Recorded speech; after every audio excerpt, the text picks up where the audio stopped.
Hey, good evening, everybody. Welcome back to our Zoom Daily with Rabbi Shlomo Schwartz to a realistic map of meaning. And tonight we're going through more of his 199 list. And so let's just see how he's doing. Shalom, Rabbi Schwartz. So good to be with you tonight. We're going to turn the class over to you and look forward to hearing what you have to share. Okay, great. I'm looking forward to it. Thank you, and Rabbi and Renzel here as usual. Wish I would invite more people to come on. You get a chance to ask questions or chat beforehand. We're going to continue with I'm the one that's in charge here, so I have to share the screen, right? Okay. I'm going to share the screen with what's there. And this is the list of mitzvahs we've been going through.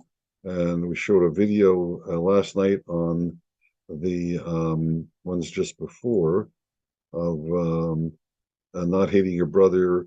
And in there was criticizing, speak up, speak out, but speak softly, don't embarrass people. Those kinds of things. They were all in one verse. And they were connected to love your neighbor. And right. Not doesn't necessarily mean hate, could mean just dislike. Just don't don't connect. Someone who's incapable of connecting with others. Okay, so I want to continue now. I may have mentioned these before. Um, there's give a lift, don't pass an opportunity to help and relieve everyone. These deal with someone who's traveling. The classic case is the donkey's load fell off, or he has to load it up, something like that. It could be a truck today, it could be a flat tire, it could be your wife coming home with groceries to help them bring them into the house, and so on. It's a special instruction. People are take on a little, maybe more than they can, or they get tripped up on whatever they've taken on, and you run to help them. It's obviously just establishes community and good feelings and vibes and so on. So those are mitzvahs. Have them in mind when you do that, even when you're doing it for your wife or someone close to you. Um, it's a mitzvah. Give charity. Don't refuse giving charity is another example of a positive and negative that go together. You can't keep one without the other, or transgress one without ignoring the other. And this is often misunderstood. I've got one of the first things I wrote was a whole thing on charity. When my father passed away, he was not a rich man. He didn't have a lot of money to spare, but he was very kind to people. He was very charitable in his deeds, and I wanted to do something in his memory. So there is no section on, or at least I wasn't aware of a section in Rambam in my entities dealing with that. So I did charity, and I discovered that a lot of things were not what I thought, or most people think. The main thing of charity is to bring somebody back to the position that they once had. So it applies, and the famous case is that there was a great sage, Hillel, in the Talmudic times. He was the top sage, and he also wasn't a very wealthy person himself. There are stories about how impoverished he was growing up, that he had to listen through the door to the scholars to learn from them, and yet there was in his community someone who had been very wealthy, and in our terms, it would be had been so wealthy that he would have had a chauffeur-driven Rolls Royce. In those days, the form of that was to have a horse. You were riding on a horse with a slave rent in front, announcing your coming. So same idea, people want to show off. They want to arrive in style, So this guy lost his fortune, and he couldn't do that anymore. And so Hillel would raise money to provide a horse and a person, a runner in front of the guy, so that he still maintained his position. He didn't feel embarrassed to lose what he once had. And the story goes that one day he couldn't find, or he didn't have the funds, or he couldn't find someone to do that for him. So he personally ran in front of the guy, announcing his arrival. So and he did so. He felt this was the performance of the mitzvah. Now, obviously, Not everybody was running around like that. So why should this guy get the real treatment, so to speak, when nobody else has got it? And the answer is because he lost that. He had it and he lost it. And so he feels the pain. The other people that never had it don't feel the pain of not having that. Maybe envious, but they don't feel the pain, and that's the key factor. So on the one hand, the idea of giving is to replenish someone's loss. So even if you have, let's say, it's not a guy that's down and out.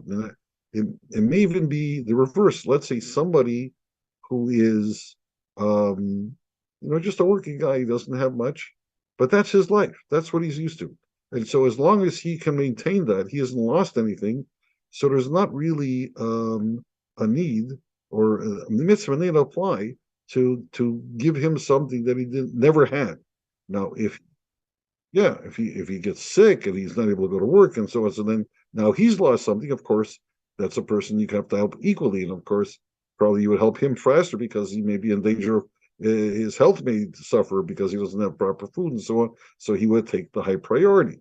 But I just bring out these examples to show you that where the real focus is on the person's dignity, the way they feel about themselves. That's what you have to protect and recover for them if you can. On the other hand, you have to know how far you have to go, or how far should you go. And so now there's I detected a bit of a difference of opinion between the Rambam and others. Most people say the Rambam very interestingly says that if you haven't given 1/3 of a shekel, that'd be like a buck a year to charity, then you have obliterated this mitzvah. You have neglected to perform this mitzvah. But he said, but if you give less than 10% of your income, then you're not behaving very nicely. You're a low life. But don't give more than 20% of your income. And then the question is, what is the income? But the norm is 10%. You should give 10% of what you have, and not more than 20%. The reason for not giving more than 20% is because you don't want to make yourself needy. You give more than 20% every year, you're going to wind up impoverishing yourself, and then you'll be needing that. That's no answer either. So from what I took out of this is God's running the world. There's people that have less, people don't have. And people don't have, maybe that's they're happy with that, or they're satisfied with that, or that's their status. So if they miss something there, then they're going to be first. But otherwise, that's the way the world is. Not everybody has the same thing.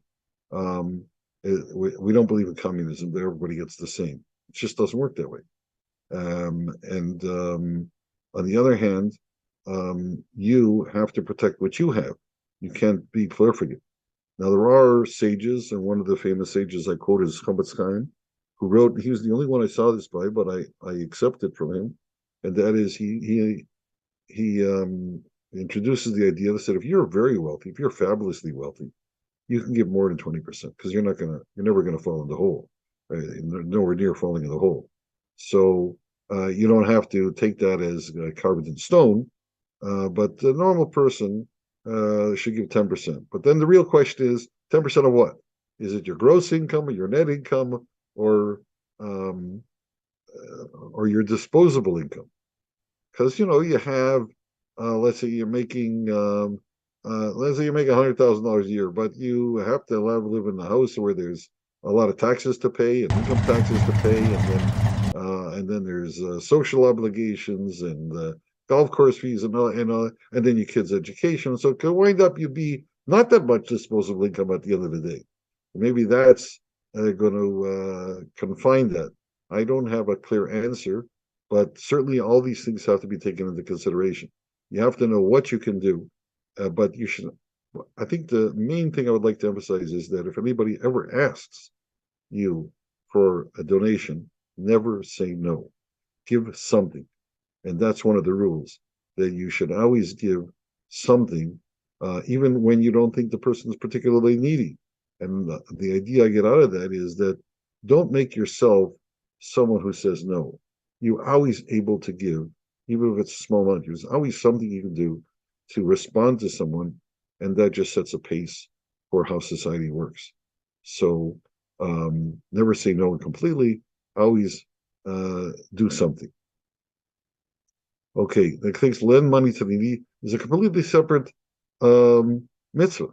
To lend money, it should be a different fund that you maintain. Many people, by the way, maintain a charity fund. When they get the money, they carve off what they want to give to charity, and they put in an envelope or an account and so on. And then when people ask, so they have money to ready to dispose. It's not theirs. It belongs to the charity, and we'll give it out as the need arises.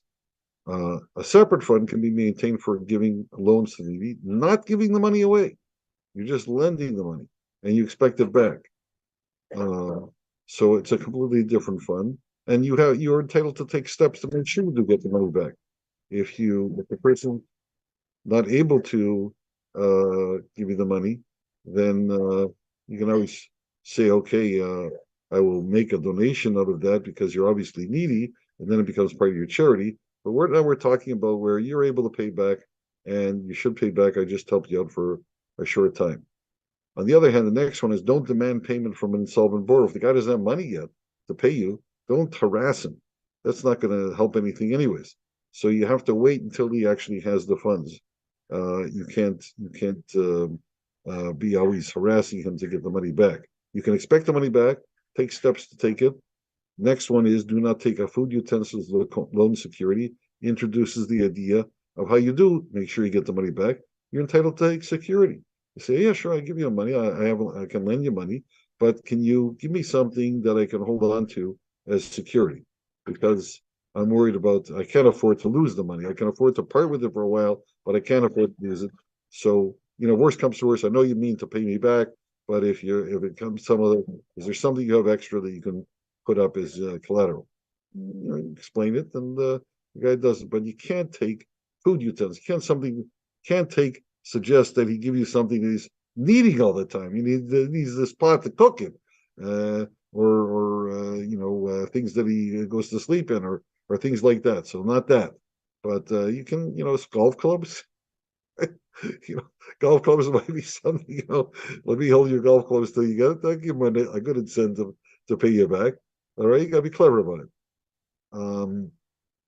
There's a separate mitzvah. The next one, number 21 on this list: to not lead the ignorant astray. This is under the idea of murder, because people that are in need, they can wind up in bad situations and wind up injuring their health, and that's all under murder. Same thing with ignorant astray: is you're misleading somebody, you're gonna fall into a pit. He's gonna fall into bad state. You gotta help people stay away from bad situations. So don't give bad advice. This is one of the ideas here. Maybe business advice or health advice. Be careful not to give them bad advice. It's particularly important. Do not spread tales about a person. I think we covered that before, but I'll repeat. This is considered one of the worst crimes in the books because it kills a person, kills their dignity, kills their reputation, kills their standing, their livelihood many times. And it's even if it's true, what you're telling about, you have no right to tell over bad things about a person, except in rare situations where you're preventing somebody else from getting cheated by them, maybe. Do not oppress with words. That's berating, bullying somebody, reminding them of, just denigrating them. And then the next one is it's really the same thing, but especially a widow or an orphan, because they're already depressed. They're already down and feel the loss of what they had. So we're not talking about financial here, because financial, obviously a widow and orphan would be near the top of your list. They would have just lost their source of income, especially in those days, and would need assistance. But aside from the assistance, let's say they're just they don't have somebody to stand up for them. They don't have somebody to defend them. I always remember I had an uncle that died very young. He was wealthy. He had been a wealthy man, and he had a lot of kids. He had 11 kids. And the youngest boy um, it came time for him to get married. And, it was a close family. His mother was my mother's sister, is my mother's sister. She's still with us. She's the youngest of six kids, and we're quite close. But she was quite devastated by the loss of her husband. I think he was in his late 50s. She was younger than him, so she was in the mid 50s or low 50s, and it was a terrible loss at the time. He'd been a terrific breadwinner. But aside from that, um, the boy, when it came time to family, a lot of the family members just sort of, for whatever reason, didn't find the time to attend his wedding. And it was overheard to say that if my father was still alive, they would have come. So he felt that his father, commanded a presence. And now that he didn't have that protector, so he was not treated the same in the family as everybody else. It wasn't true. I don't think it was true. I think it was something else. But you see how he felt. You see how he felt with the loss, how susceptible an orphan or a widow is to just being very sensitive to the way people treat them. So there's a special mitzvah to be careful about that. Because we do need to take special care of that, and that mitzvah teaches us to do so. So that's the group of don't murder people, because you're literally taking away a life. The next category is illicit sex or morality. And the details of this group guide us in such modern dilemmas as marriage, rape, incest, same-sex marriage, and gender dysphoria. So I should have put forth, I guess, the illicit sexes don't commit adultery. But I have to correct that now that I think about it. But I started with the first one. The Torah starts with be fruitful and multiply, which is the command to indulge in sex, procreate, um, and that's how you do it. So there is a mitzvah to engage in sex, and then there's a number of guidelines on what not to do. And so the next one I have is the famous one: do not commit sodomy. And the next one coming up is going to be an eye opener. But so this is homosexuality, and today it's a big buzzword, and gay people are all in the news, and let them have it, let them have their way, and they're entitled to this and that. And I agree. I agree that they're caught in a quandary because I don't think that anybody or most people don't choose their sexual preferences, and everybody has sexual preferences. Let's be honest. Even heterosexual men and women will find different things attractive among the population. And some people like blondes, some people like redheads, for example. Some leg men or bust men, and so on. I don't have to go through the whole list. So it's not surprising that some people naturally would find other men attractive rather than females. That could happen, and it's certainly not under control. Just like it's not under the control of the guy that likes a nice figure or a nice color hair or something like that, or a certain facial characteristic. So that you can't really blame them. What I'm concerned is we don't publicize. We don't go around saying, "Oh, I'm a breast man," or "I'm a leg man," or "I prefer this position," or that. It's even disgusting to talk about it because it's a private thing.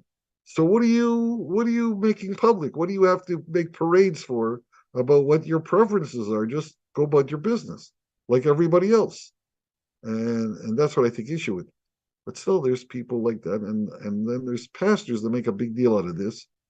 So I want to bring to their attention the next mitzvah, which is do not sodomize your father.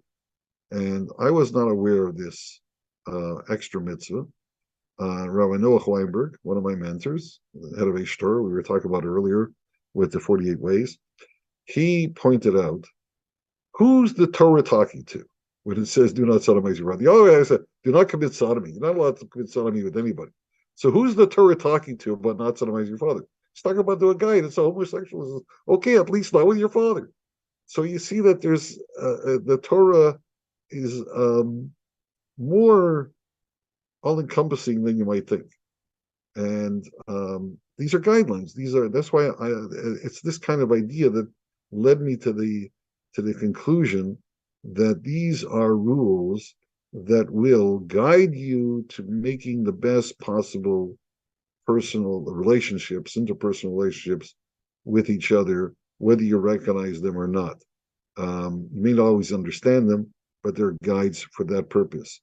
And they have various and they operate in various theaters. So you have two extra ones: do not sodomize your father, and do not sodomize your father's brother. And these are extra unnecessary mitzvahs. They tell you something about the Torah's concern for each and every individual, even if you have a preference that other people find distasteful, even disgusting. But okay, so you may indulge it, but don't indulge it this far. So I think I've made my point. Um, and do not commit bestiality. It is sex with an animal for a man, and submit to bestiality to your female. It's also um, not not a good idea. Sanctify the act of marriage, um, make it something special, and do not withhold your wife's rights. That goes into conjugal rights, to intimacy, to spend time with your wife, but also to provide her with clothes and food, so shelter and provisions and so on. Do not commit adultery is with that maybe should have been the heading. So if someone's married, then they're off limits. The Torah does describe a polygamous society. It allows a polygamous society where there's more than one wife. There are the nature of humanity is that there are more women than men. There's always more women than men, and women like to have a husband. It's built in.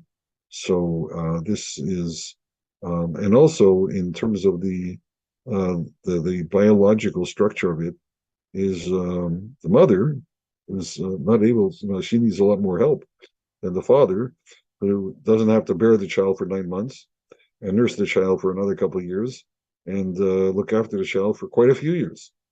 So they can escape. They can just leave and be done with it, as many do. So, but mothers don't find that easy to abandon their children at all. So they need the assurance, and the father needs the assurance that it's his kid. If I'm going to really commit to this, so I need the assurance that it's my kid. So that's why women cannot have another husband, but men can have another wife because of their desires. And to assist more women to have a mate.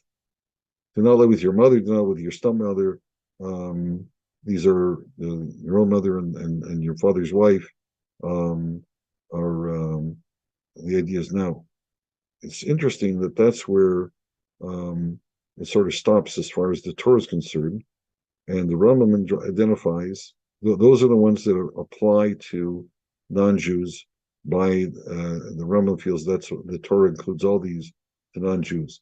The following have been are in the Torah, but do not necessarily apply as strongly as they do to the Jewish people, but they're obviously a good idea to observe. Do not lay with your sister comes stepsister, she could be both. Do not lay with your daughter, your granddaughter, your father's sister, your mother's sister, paternal uncle's wife.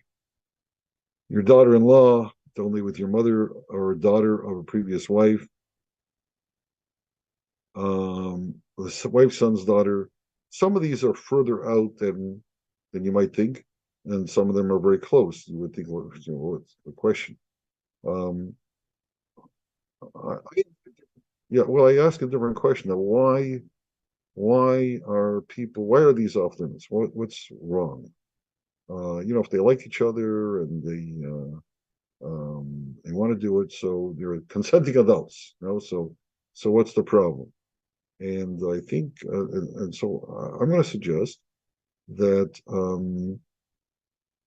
you have to. There's the original verse in the story, the original story. Al Kain Yazav Ishas Avivimo. A man has to leave his mother and father and cleave to his wife. You have to go out of your comfort zone and meet someone with a totally different viewpoint. That's going to help you grow as a human being.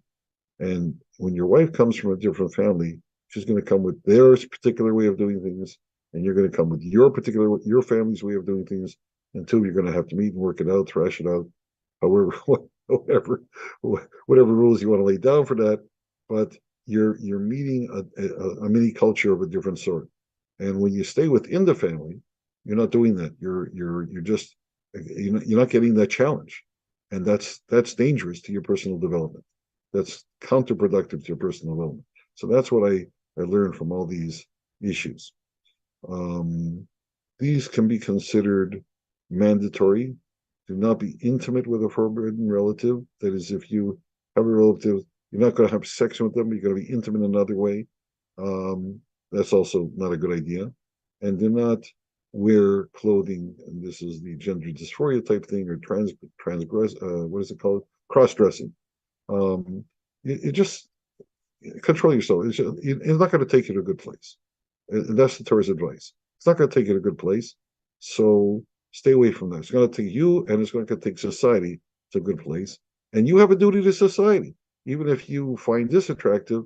And again, I'll point out, if you're going into a private room and you like to try on this clothing and you find it exciting or whatever, okay, that's one thing. But to do it in public and breaks the social standards and make a show of yourself, etc., that's much further than you need to go. Uh, you're affecting everybody else around you, and you don't need to go there, and you shouldn't. And that's what I take out of it. Okay, category 5. The details. Is there any questions here? I'm good. Okay. We're almost out of time, but the details of this group on robbery address the economic affairs of humanity. So they guide us in such modern dilemmas as property rights, fair labor laws, fraud, price fixing, employee rights, shareholder rights. And note, stealing is worse than robbing. They're different, and one is worse than the other because a thief, one who steals, does it stealthily. That's the difference. A robber robs you at gunpoint. He's not afraid. He takes it right in front of you. But the thief thinks no one sees, not even God. That makes it worse. God knows what you're doing. So at the head of the list is do not rob. And then do not steal. Return what you took. So this is the remedy. If you did it, then return it. You can also steal in a different way, where you got something originally, okay, like you borrowed money from somebody, and now they come to get it back, and you say, "I don't know anything. I don't recall that." It could be you honestly don't. What are you going to do? But you should have made a reminder for yourself. But if you know you owe it, then you're not allowed to falsely deny a debt. You can say, "I don't have it. Uh, I agree. I owe it to you. Be honest. I just can't pay you now." But don't try and get away from it by denying it. And then, if you go to court, then the court will ask you to swear that you don't owe the money. Don't make that false oath because you're swearing in God's name, and you're abusing God's name, and you're stealing from Him even more forcefully. Do not withhold payment of a debt. You have the money, but you can use it better yourself. Well, don't do that. It's due. Pay the money. Pay the debt. Make the payroll on time. It's kind of the same thing. You have people working for you, and it's come time to payment. This was the agreed upon time, so pay them on time. My wife has employees, and she always reminds me. I help her with the payroll, and she says, "Right, you told me I got to pay them on time." I said, "Yeah, okay, so we'll do it. Let's not be late." Very important. They're relying on it, and they're expecting their pay on this. You can, I'll be a day late. No, they won't say anything, but they're relying on it. They're waiting for the pay, and it's very disconcerting to not have the money when it was due. And so, therefore, and again, make it on time and do not delay the wages, the positive and negative, because they such an impact. In the same vein, we will start again at the top of this page when we convene again tomorrow night. All right. For tonight. Excellent, Rabbi. Thank you for glossing over the illicit sexual relations just quickly. Some of those were very distasteful. Yeah, I'm glad you went through it real quickly, briefly, just touched on it and move on. Yeah. I don't think our audience cares. Yeah. I think little of it's more than common sense, but yeah, there's some strangeness out there, especially these days here in the West. It's yeah. So excellent material. Thank you so much, and I look forward to hearing more. And thanks for clarifying the difference between theft and robbery for sure. Yeah. Robbie, Ronald, any questions for the rabbi before we wind up for the night? No, very, very straightforward and easily understood. Ethical, for sure. I thought it was interesting about the culture, getting outside your family circle, and that way you could develop yourself more culturally. Yeah, I never heard it put that way. Yeah, you don't live in a bubble, and I've heard horror stories where guys have married and then move their mother in, and it just is a disastrous torture on the new wife. Right. Yeah, the verse says it. Leave your father and mother. Yeah. I never thought too much on a deeper meaning of that. Just that, it's telling you to go and get married and raise your family, but I never considered that they could go deeper and a different cultural. Well, I suppose in my case, I married a German, and when I was a Christian in the past, Germans do Christmas basically on Christmas Eve. So we were able to do her parents and do my parents on Christmas Day, and we never had to bicker over where we were going to this year. Right. Yeah. So that sort of fits in with, I see the different cultural side of things that I know there's usually problems when the mother-in-law is there, not even necessarily living there, but I never sort of summed it down to cultural and their upbringing and how they deal with life, and that it's different than other people. That's the larger extension of the difference between with the two families. But then you're never going to go away from the fact that men and women think differently and have different higher priorities, and that's the original thing that you have to learn how to meld together for your life.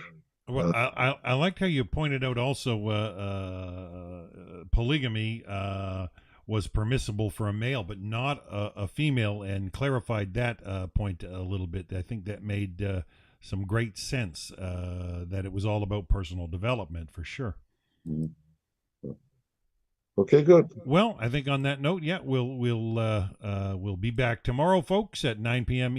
Eastern, 6 p.m. Pacific. If you want to register, you can email Rabbi Schwartz at SBS, that's Sam Bob Sam 447 at gmail.com. That's SBS447 at gmail.com. He'd be glad to add you to the email list, and you can join us in the Zoom meeting. I do open it a half hour early. We're having chit chat usually a little early. It's nice to have Ronald and Robbie join us. Ronald's all the way down in Australia. It's tomorrow for him, and Robbie's down in Texas, so he's a couple hours ahead of us. So myself, but it's always a joy to meet new people, get to know each other, and if we ever have questions or concerns, the rabbi jumps in the room and he's able to answer for us. So it's an opportunity to chit chat and grow and develop. So you're welcome to join if you want to do that. If not, you can catch us here on the No Hide World Center social media pages, and we'll be back tomorrow night. Bye for now. Bye-bye. Bye.